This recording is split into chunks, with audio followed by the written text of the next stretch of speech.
Cada nit, quan anem a dormir, floreixen les nostres pors i inseguretats. Aquelles preguntes que necessiten resposta, però que encara no la tenen. Temes universals que ens han encuriosit des del principi dels nostres temps. I és que quan anem a dormir, el coixí de vegades es converteix en el nostre terapeuta de capçalera. Però què és allò que li preguntem més sovint? En aquesta superproducció anomenada Vida, amb tants figurants, decorats i girs de guió, ens hem convertit en els protagonistes. Nosaltres som els protagonistes de les nostres pròpies trames, amb els nostres propis personatges. Històries amb finals feliços, tristos, d'altres que no tenen final o algunes que encara ni han començat.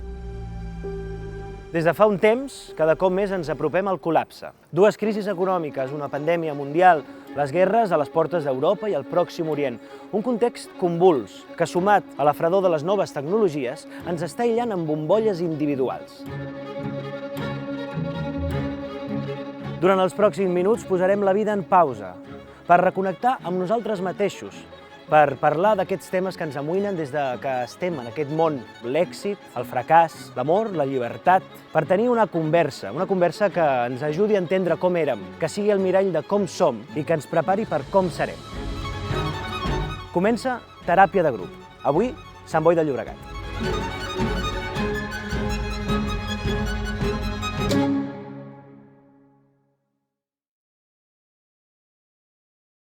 Hola, em dic Xavi, tinc 24 anys i jugo a un equip de futbol amb més persones trans. Jo començo a tenir aquesta sensació d'incertesa una mica. Al meu voltant comencen a sortir algunes persones que em diuen «Ei, que vull que em tractis en masculí, ei, que sóc trans». Jo jugava handbol a la COPE, vaig tenir un company que d'un dia per l'altre em va demanar que el tractés en masculí. Això va fer que també m'adonés una mica de que existien les persones trans i que potser el que m'estava passant a mi anava per aquí.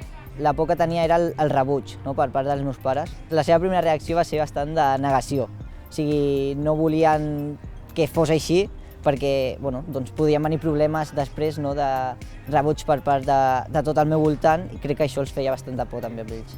El meu avi, sobretot, al principi era com molt de negació de que no et tractaré com a Xavi, no et tractaré en masculí, cosa d'un mes o així.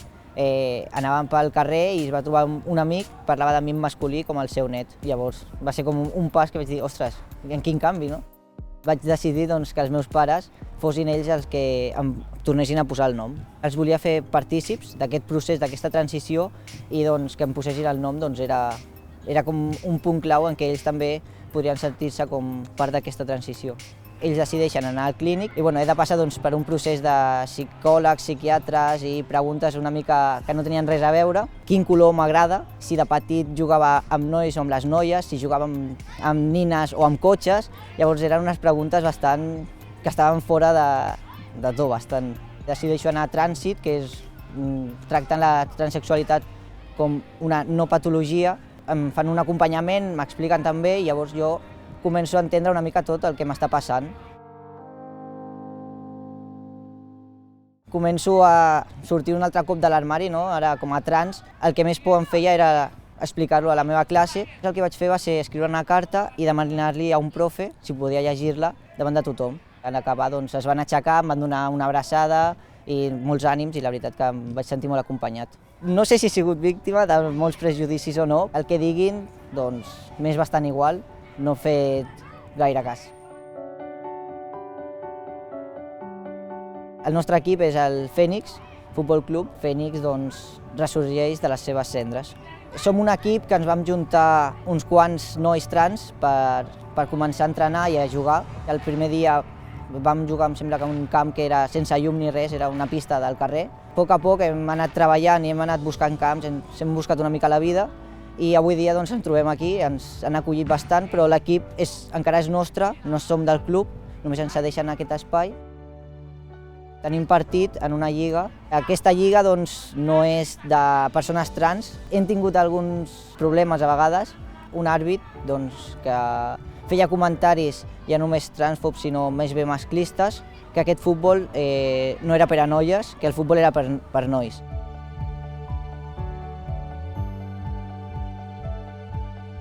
Penso que no ho he passat malament, però sí que he necessitat aquesta superació per poder ser avui dia qui soc. La meva parella doncs, ha sigut un pilar, no, que ha fet també doncs, que jo em sentís amb aquella força per tirar endavant en els moments en què estava bastant de baixada.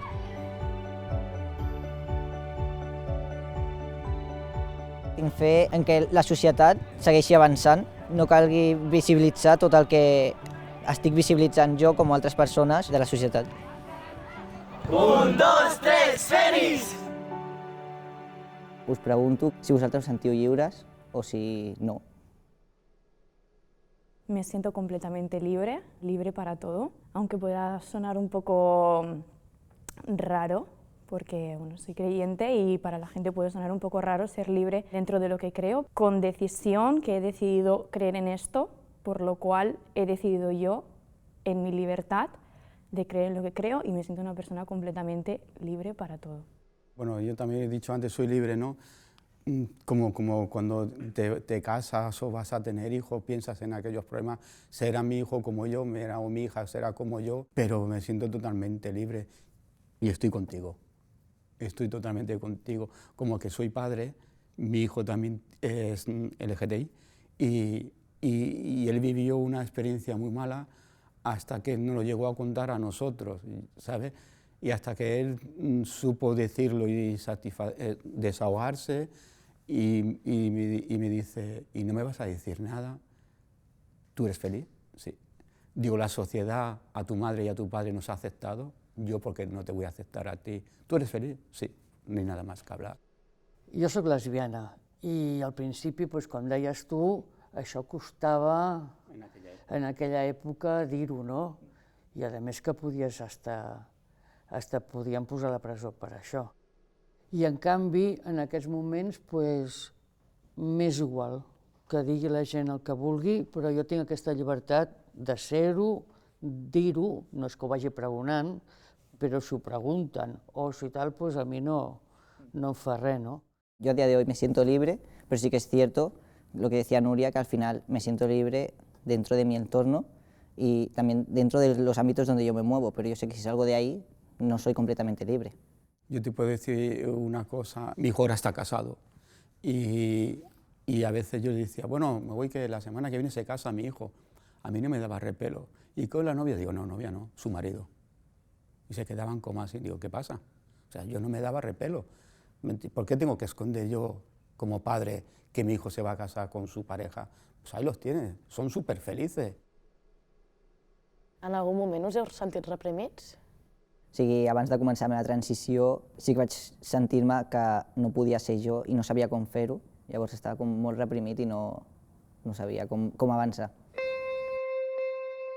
En la perspectiva de una persona creyente ahora mismo, el daño que se ha hecho, por ejemplo, a vosotros, y yo de verdad me pongo aquí delante y sin miedo alguno, sin vergüenza, yo no soy eso.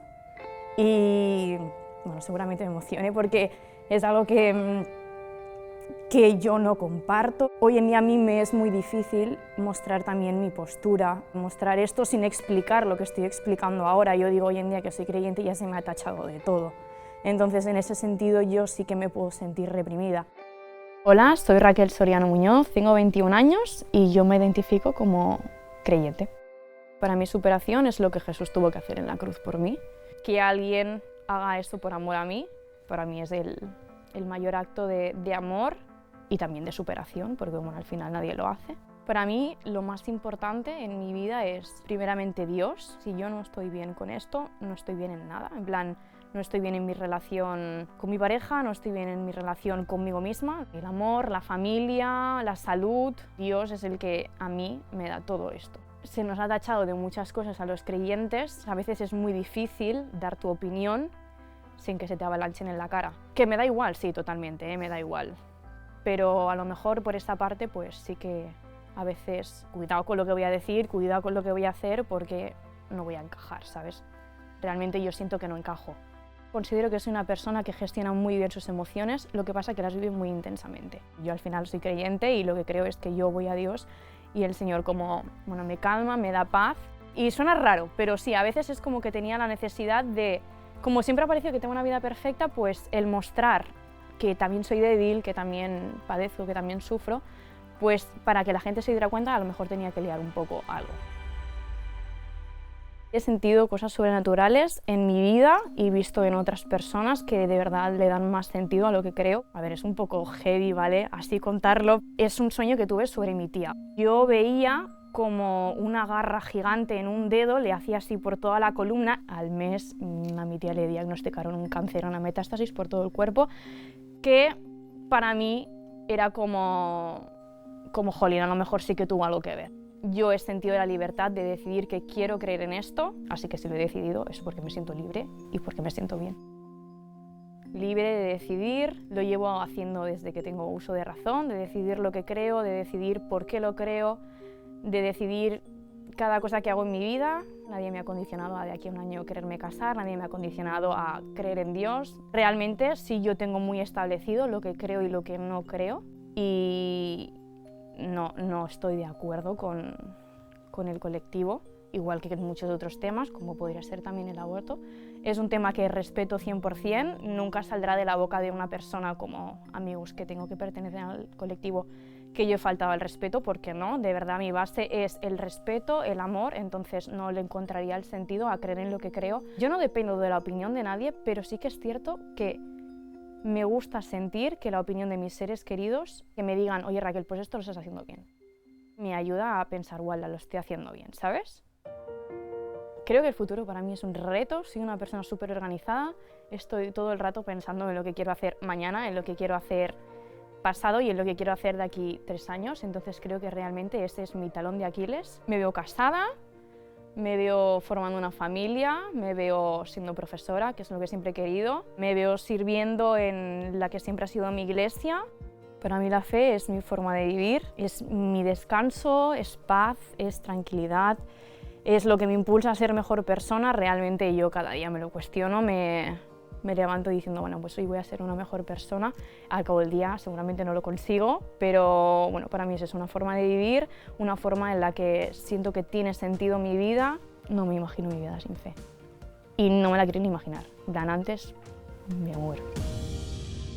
Para mí la fe es todo. Y entonces yo os quería preguntar a vosotros, ¿qué es para vosotros la fe? ¿En qué tenéis fe? Porque al final, aunque no sea en Dios, podemos tener fe en muchas cosas, confianza en muchas cosas.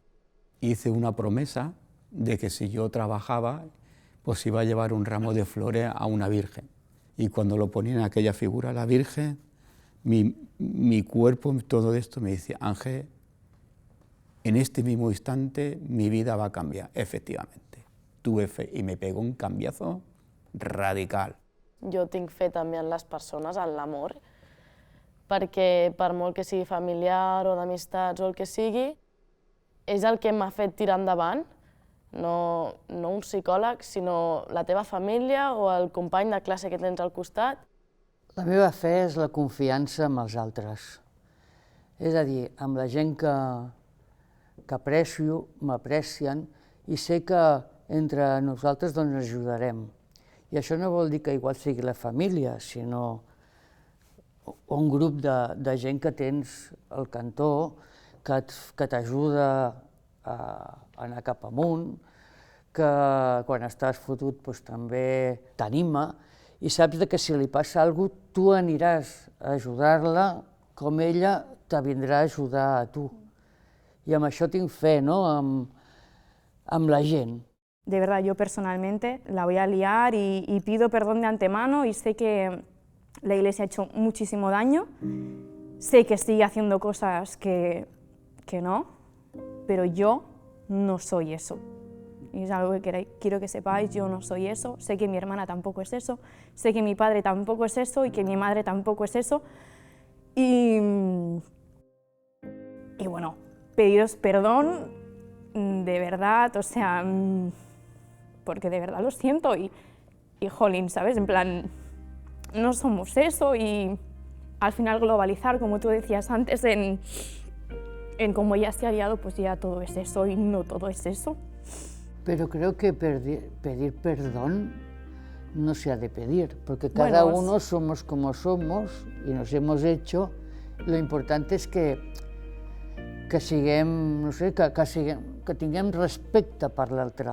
O sigui, jo Jo et respecto a tu com ets. Como nadie te va a venir a pedir perdón, te vengo yo y te pido perdón a ti.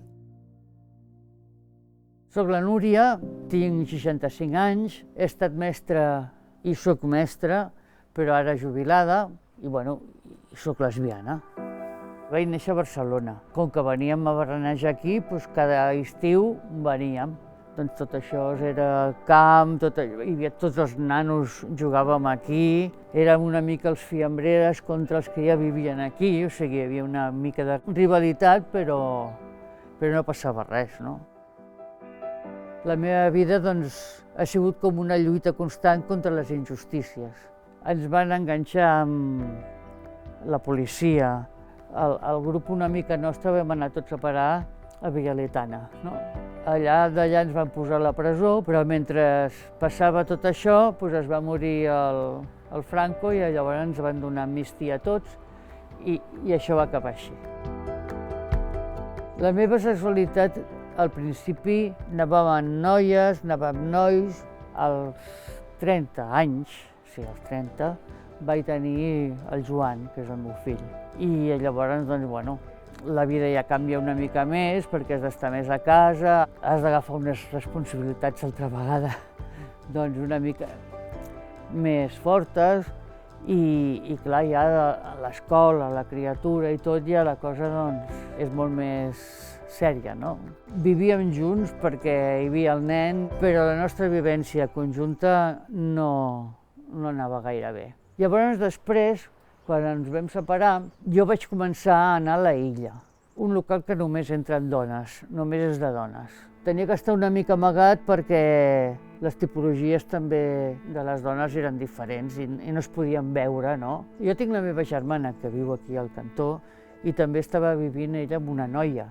Jo veia que la seva relació de les dues m'agradava, no? I després doncs, va ser conèixer la Dolors, que ja vam estar juntes des de llavors.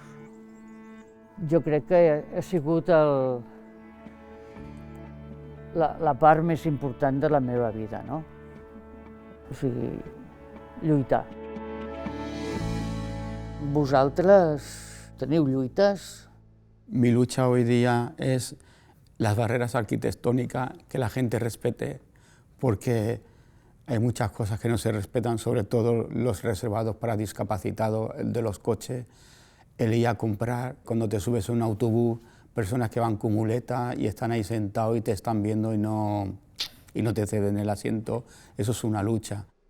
Intento luchar a favor de los derechos de las personas. Sí que me he rodeado bastante del ámbito social, aunque soy bastante del ámbito científico. Ese ámbito social me ha hecho darme cuenta y plantearme cosas que antes no me cuestionaba. Entonces, el salir a la calle y poder luchar por aquello que son mis derechos o de la persona que tengo al lado, creo que me parece súper importante. Entonces, mis luchas se basan también dentro del ámbito LGTBI, también en el ámbito medioambiental. Moltes coses que s'han aconseguit ara és gràcies a les lluites anteriors. Si no es lluita, no s'avança.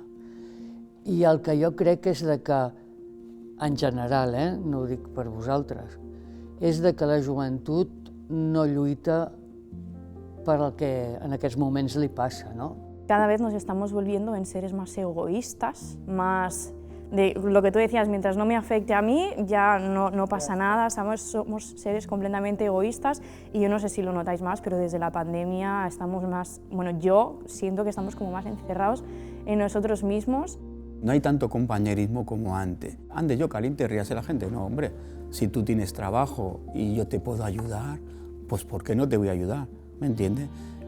Yo soy más o menos mayor también, pero yo he vivido otras experiencias, ¿no? Que era como una piña. Si a alguien le ocurre algo, estábamos todos ahí ahora, ¿no? Ahora como yo ya estoy apañado. Jo tinc lluites internes i externes. Sempre estic lluitant cada dia contra mi mateixa per fer el millor que puc aquell dia o per aixecar-me del llit quan estic malament. Em dic Irati, tinc 19 anys, soc atleta i estic batint un TCA. La meva passió per l'atletisme comença perquè m'encanten les Olimpiades i estava veient tota l'estona les Olimpiades i les Olimpiades. Sempre he sigut la que destacava l'educació física, la que se li donaven bé els esports. Llavors vaig dir, bueno, doncs provem l'atletisme. Vaig començar a tenir marques de Catalunya, a poder començar campionats bons, però va venir la pandèmia i tot va anar cap a baix. Al moure'm menys vaig decidir que poder hauria de menjar menys. Un dia no esmorzava, l'altre dia no berenava. Al principi va ser volent, però després ja de manera inconscient baixava la meva ingesta diària i pujava els passos. Estava al meu prime i no volia baixar-lo i vaig dir doncs m'he de mantenir activa tota l'estona per no perdre-ho, perquè he de tornar i he de ser la millor, encara millor que de les altres. I això va fer que fos pitjor que les altres. No tenia energia, ja no reia a classe, ja no parlava. Vaig haver d'ingressar perquè un dia estava baixada de defenses i vaig haver d'anar d'urgències i em vaig haver de quedar allà.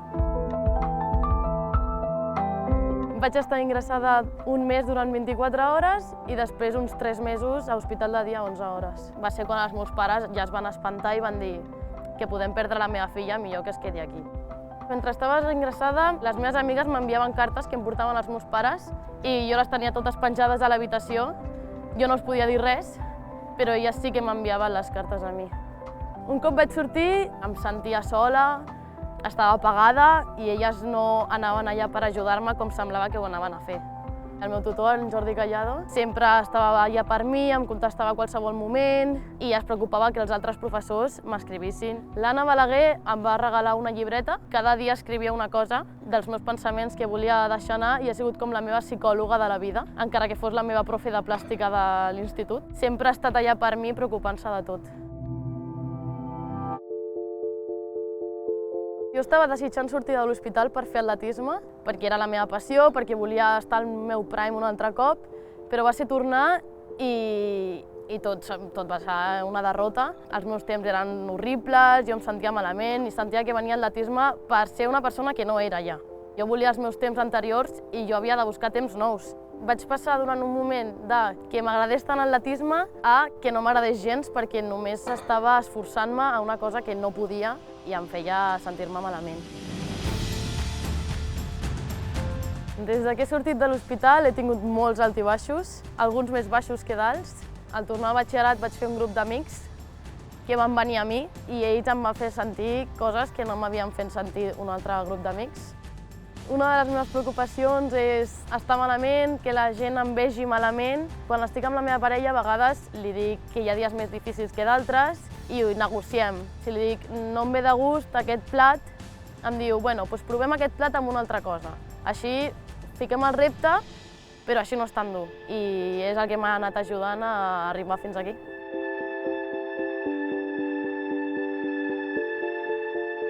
La paraula superació per mi vol dir força i no estancar-se. Que el meu cervell em deixi fer el que vull fer i a poc ho estic aconseguint. La meva pregunta és, ¿qué sentiu quan us mireu als miralls? Bueno, a lo mejor es una tontería, ¿no? Empecé a tener un montón de acné y sí que es cierto que siempre me he gustado a mí misma, no se ha vuelto nunca un complejo que me dijera, bueno, pues me va a llenar la cara de maquillaje. No, de hecho todo lo contrario. Per estimar els altres i per donar als altres t'has d'estimar tu. Exacto. Ara, clar, sempre hi ha coses que no t'agraden d'un mateix. Jo quan em veig al mirall doncs em trobo gorda, però perquè jo abans era una persona molt prima, perquè feia molt d'esport, perquè llavors, clar, el canvi aquest dius, ostres, és que ara em moc menys i tal. Llavors què fas? Doncs intentes fer esport, intentes no menjar tant, cosa que costa. Cuando adelgacé, Irati, has adelgazado, se te ve peor. No me había dado cuenta. O sea, ya si estoy peor, lo sé, pero tampoco le puedo dar un remedio de un día para otro. Sí que yo he tenido épocas en que me miraba al espejo y no me sentía reconocido, porque toda la sociedad conoce a una persona que trata en masculino pues porque no tiene pechos, porque no tiene caderas, porque tiene la cara con una forma, porque tiene barba, porque tiene el pelo corto. Entonces a mí todo eso también pues como que me ha ido afectando y creo que a día de hoy son cosas que aún sigo trabajando, porque yo también ahora veo a una persona con el pelo corto y inconscientemente pienso que es un chico, aunque no tenga que ser así, ¿sabes? Entonces creo que es un trabajo también, bueno, mío interno, pero creo que a nivel social todos tenemos que hacer un trabajo de construirnos y volver a ver, pues hay diversidad en todos los ámbitos. Pues yo muchas veces me despertaba por la mañana y me miraba y decía, Juli Ángel, madre mía la lotería que me ha tocado a mí, ¿sabes? Y tú veías que tu hermano se iba, tu hermana se iba, tú se ibas y tú te quedabas ahí sentado. Y la autoestima es, dice, hombre, vamos a ver, pues tendré que salir adelante, quitarme ese pensamiento de la mente, ¿me entiendes? E intentar de superarte. Pero sí que yo me miraba muchas veces el espejo, no por decir, qué guapo, no, decir, ¿qué hago hoy? ¿Qué hago yo aquí? ¿Sabes? Es superar ese motivo, sí. Soy Ángel, tengo 63 años y bailo en silla de ruedas con mi señora esposa y nos lo pasamos muy bien. Me detectaron el síndrome post-polio. No hay cura, es una enfermedad muscular, no existe nada que te podamos hacer, simplemente pues morfina y claro, tanta morfina, pues luego me dio una depresión. No tenía ganas de salir a la calle, no tenía ganas de nada. Cuando dos personas, por ejemplo, bailan en silla de ruedas, mucha concentración, mucho con la música, estás haciendo un deporte que a más te gusta, que te lo pasas bien, esto te ayuda a que tu mente... Fui una vez a la doctora y dije, uy Ángel, pero tío, ¿qué has hecho? Que vamos, que no te conozco. No, mira que me apunta a bailar. Digo, si quieres bailar conmigo yo te cojo y te pongo a bailar. Dice, este es mi Ángel, ya está cambiando.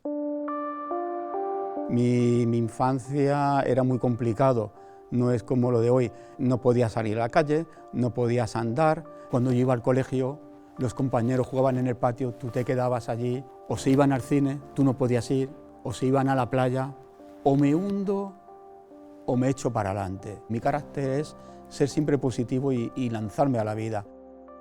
La radio me cambió la vida, me dio a conocer muchos más amigos, salir de frontera y a más conocí a Luisa, mi señora esposa, que la Winston. Cuando la vimos entrar por la puerta, ay, la madre que la trajo, digo, mira, como yo.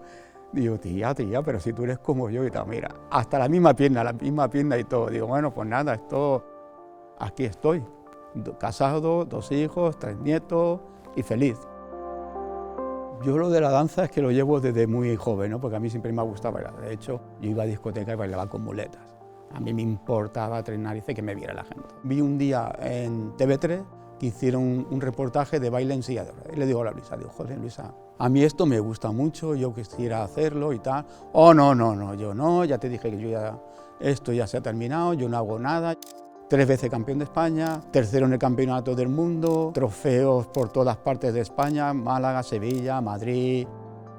Yo veía muchos vídeos de competiciones en silla de ruedas en el extranjero. Yo siempre lo veía, digo, ostras Luisa, yo tengo que ir porque yo tengo que probar esto. Claro Ángel, pero es que esto vale mucho dinero. Total que decidimos de ir. Los problemones que tuvimos. Paraolímpico no sabía ni que existíamos, no existía, no figuraba. Y a raíz de ahora ya figuramos en el Paraolímpico y todo. Y para mí era mucha emoción el poder ir, bailar cuando estuvimos en Ámsterdam, que quedamos tercero en el mundo. Yo vi una chica con este dedo, una silla eléctrica con este dedo, aquí tenía un joystick, solo movía lo que es la parte del cuello y el dedo. Al ritmo de la música, pim, pam, para adelante, para atrás, pim, pam.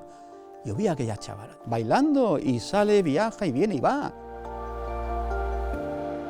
Cuando dijeron Spain, bueno, es que no sé decirlo, tercer puesto, ¿no? Y la profesora, Ángel, que sois tercero. Y, bueno, como no me entero. ¡Oh, qué cachondeo! Pues una ilusión inmensa, te puedes figurar. Mi esfuerzo, mi sacrificio, mis horas de entreno. He abierto una puerta. España no era reconocida, no existía. Es decir, además ha hecho historia. La primera pareja en baile en silla de ruedas de España es Ángel y Luisa. Eso ya quedará para la historia de todo el mundo. Entonces, una satisfacción inmensa. Muy orgulloso, llamando a todo el mundo, tercero, llamando a toda la familia, a todos mis amigos. Muy emocionante. Hace poco estuvimos montando una canción de La oreja de Van Gogh. Yo seré aquella tonta que te apagará la luz. Y cuando le cojo así la mano a la Luisa, digo, mira Luisa, cuando seamos mayores, anda tío, tonto, cállate ya. Y se emociona también ella. Cuando empiece a envejecer algo más, mi edad no va a ser como la vuestra. Me va a llegar igual que a todo el mundo. Pero yo te voy a decir una cosa, que me quiten lo bailado.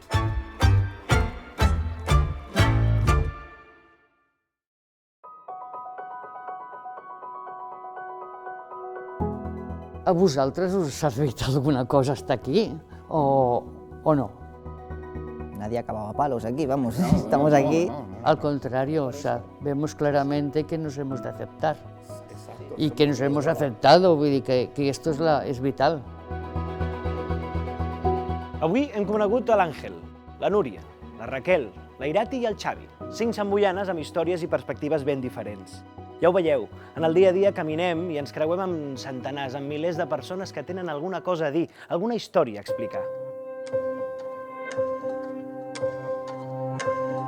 Els hem demanat que resumeixin la seva història en un objecte, quelcom que representi el seu llegat.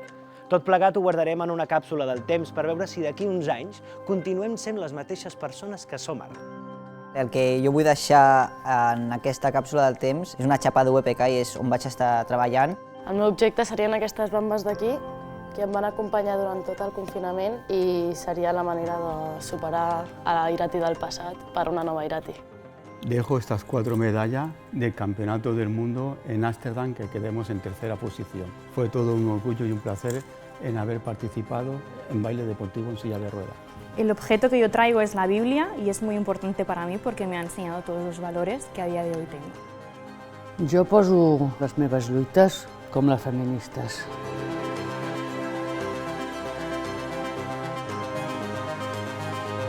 Per nosaltres, res més. No subestimem la gran sort que tenim de viure en societat. Vetllem perquè aquesta sigui justa i alegre.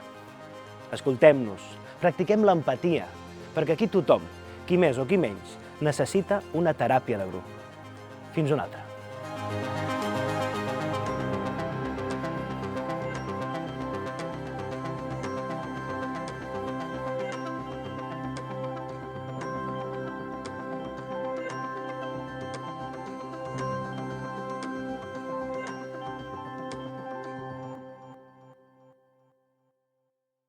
Iban a hacer mi hija. Ay, pero tu hija ha nacido bien.